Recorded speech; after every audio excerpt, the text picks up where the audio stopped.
What is up? It's your boy Real_Joshua, and welcome to episode number 5 of the OPTCG Fundamentals series. In this episode, we are going to be covering countering, which surprisingly is one of the most complicated concepts in the game. We're not going to be able to cover all of it, but I want to cover the top things that I am thinking about and that I think a lot of other players should be thinking about when they dedicate counter to attacks. First off, thank you to everyone for watching. It means a lot to me that you are here. And if you have not yet, please consider liking and subscribing the video if you like what you see. Who knows, you might watch my channel all the time and might not be subscribed. So check that button, and if you have not already, please do so. It really helps. First off, when we counter, we want to plan out and control the exact amount of damage that we take or do not take during our turn. Of course, sometimes this is not going to be possible. Sometimes we don't have enough counter in hand. And in those cases, it is what it is. But to the extent that we can, we want to be able to control the damage that we are taking during our turns in ways that best suit our game plans. You can already see things starting to get complicated here because we need to know what our game plan is. For that information, you can check out the previous videos. This is why I haven't covered countering until video number 5. Beyond just controlling the damage that we end up taking during our turn, we also want to make sure that we are getting the best possible deal for our counters. So if we are facing a sequence of attacks where one playline would cause us to discard 3 cards to get out of those attacks, and a different playline would only cause us to use 2 cards to get out of, then obviously the playline that requires us to use 2 cards is going to be better in that situation. And then in the late game, it becomes this kind of tug of war. We are setting the clock on the rest of the game to ensure that we are in the best position to win. We'll talk more about this later. For now, let's get into the questions that we want to be asking every time we face an attack. The first thing that I am thinking about when I'm facing an attack is how much damage is okay for me to be taking here? So this is a macro type question that we kind of want to know the answer to heading into the match. So when you see your opponent's leader, you start thinking about your macro level decisions. And generally speaking, if you are against a slower deck, you are okay with taking a little bit more damage early because those opponents are going to want to grind you out into the late game and they don't care about rushing you down so much. By taking damage early, you can often get more cards into your hand, which will help you to steer the game in your favor. On the other end, if you are against a faster deck, sometimes you will want to counter out of earlier swings at your life because if you get too low too early, you will face a situation where you just cannot come back into the game, and that is what we do not want against these decks. Again, this is all going to depend on your deck, your playstyle, and for more about this, you can check out the earlier videos in this series. The second thing we want to be asking is how much Dawn does our opponent have open? One of the first things that I will do when I am being attacked is look at the opponent's Dawn or just ask the opponent how much Dawn up. Why does this matter? Well, because we do not want to live in fear of plays that are impossible for our opponent to be making. Take this match against a purple Luffy. Our opponent has 5 Dawn up and they swing at my leader for 5k. I know that no other attacks are going to be coming at my leader here because the opponent doesn't have any rusher cards that cost 5 Dawn. So I don't have to do any additional planning for future attacks. I can counter or take as I see fit. The next thing that I want to be thinking about is what is the worst possible thing that my opponent can do to me with the Dawn and swings that they have available. If I decide that I am okay with taking a maximum of 1 hit to my life this turn, and my opponent has 3 swings, then I want to make sure that I am countering such that I will only be taking 1 of those swings. But I also need to consider that maybe my opponent will have 1 more swing available if they have a rusher in hand. And these days, a lot of decks have access to rushers. So it's important to plan around your opponent's potential swings. And if you are only wanting to take 1 damage to your life this turn, make sure that you are accounting for potential rushers in the future. The next question we want to ask is, if I spend my counter, will I still have plays available? Yes, countering is our biggest defensive resource in the One Piece card game, but we have to remember that when we use a card to counter, we cannot use that card as a play on the next turn. So make sure that you do not give up important cards in your hand that you need to get back into the game or to maintain the pressure that you have in the game. A lot of the times, it's better just to take a damage to your life or to let a character go if it means having access to a more powerful play on the next turn. So if the opponent is swinging for 5k at my leader, Jinbei plus Law is like such a good combo here, honestly. And I wouldn't want to really counter with them because this is like a huge piece of tempo here. But then also I kind of don't want to get rid of Kaya because with the Law, I have so much ability to redraw it back.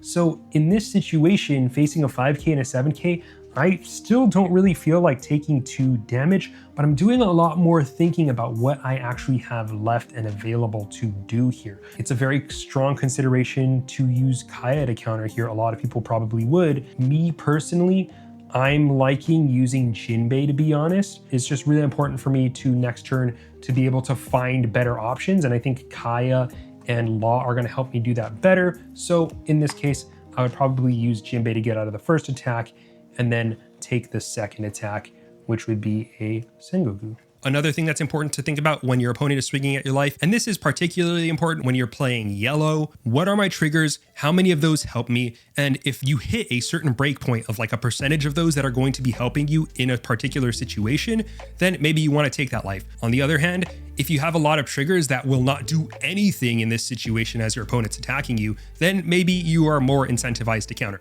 But if you're playing something like Enel, you'll typically want to take no matter what, because going down to 2 life doesn't really matter for you because you have so much heal, you have so much survivability. Finally, as we get into the late game, one of the final things that I am thinking about as I take a swing to my leader is, will surviving 1 more turn allow me to win this game? This is probably the most complex part of this equation, but it is arguably the most important. Let's take this position in a Doflamingo versus Rob Lucci game. Let's say that my opponent swings 6k at my leader and has 9 Dawn still left, reducing my Trafalgar Law to 3 cost. Well, with 9 Dawn left, I'm predicting that my opponent is going to play an Ice Age on my Jozu and kill my Law and Jozu using a Gecko, Rebecca, Helmepos, Bandy, Lucci combo. So my only option here would be to counter using both my Sengokus if I wanted to get out of this attack toward my leader. The thing is, now that I'm at 2 life, if my opponent does end up playing Rebecca, Helmepos, Bandy, Lucci,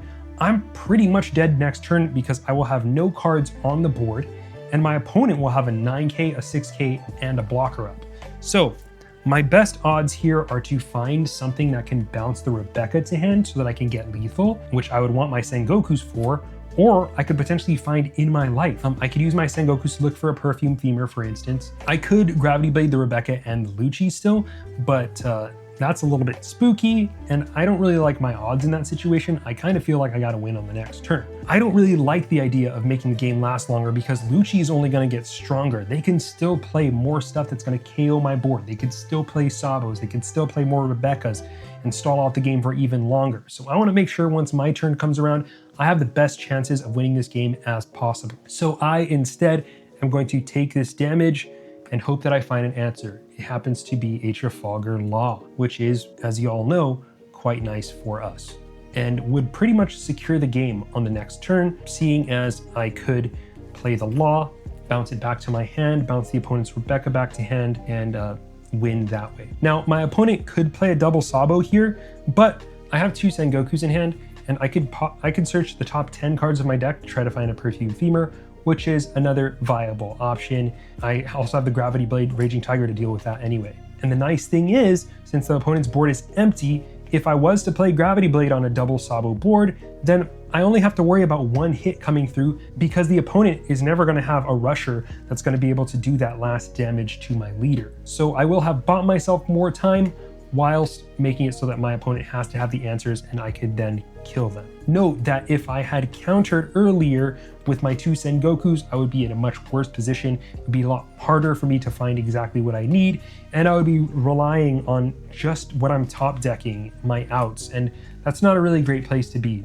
In these final turns, the ways that we counter are going to mean the difference between us only getting 1 shot to take down the enemy and us getting 2 chances.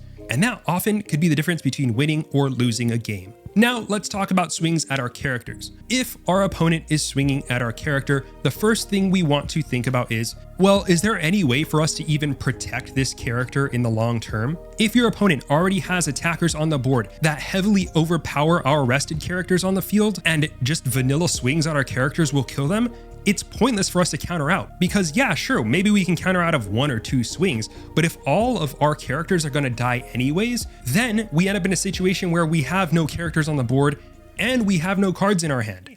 I can't really ever counter out of like everything here. So I can counter out of this. Let's go Buggy plus Jinbei. when a character is being swung at, you need to try to foresee what is going to happen to my characters. Will they get killed? Do they have KO effects in hand that could destroy my board regardless of what I do? The situation where we may be okay with countering out when our characters are being swung at, even when we know that they are all going to get KO'd this turn, is in a situation that I like to call proxy countering. If you have a very, very high threat character on the board that your opponent needs to get rid of, and we are in a position where we don't want to take that much life damage, then countering out of swings to that character will effectively count as countering out of swings to our life. If the high threat character on our board is a 7,000 power character, it's almost like we've become a 7,000 power leader. This is kind of complex, I understand, but I hope that you get what I'm talking about and you understand that sometimes the highest threat character on your board can act as a proxy for your leader. Finally, as promised, let's talk about blockers. There is a ton to know about blocking and when to block and all that stuff, but I'm trying to simplify that as much as possible. So the first thing I will say is, if we have a blocker that we cannot afford to lose under any circumstances, let's say it's a 5-cost Eustace Captain Kidd, which can give us a lot of value on future turns, we want to make sure that we do not block with that card until it's the opponent's final swing on the board. If we block the first 5k swing that comes at our leader, sure, we get a free block, but it puts our Captain Kidd at risk.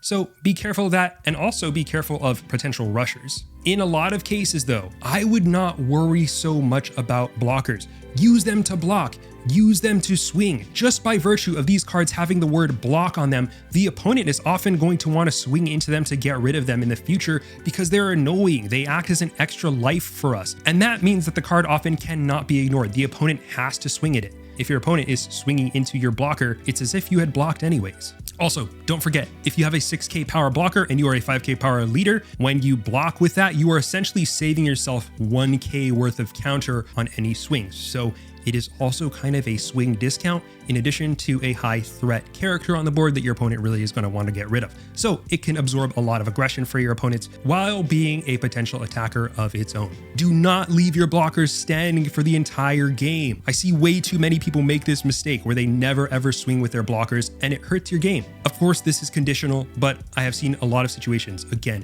where people just don't swing with their blockers. They don't use their blockers because they're afraid to lose them. But by not doing anything with them, it's almost as if you had lost it anyway. Well, I don't want this video to get too long, so I'll leave it there.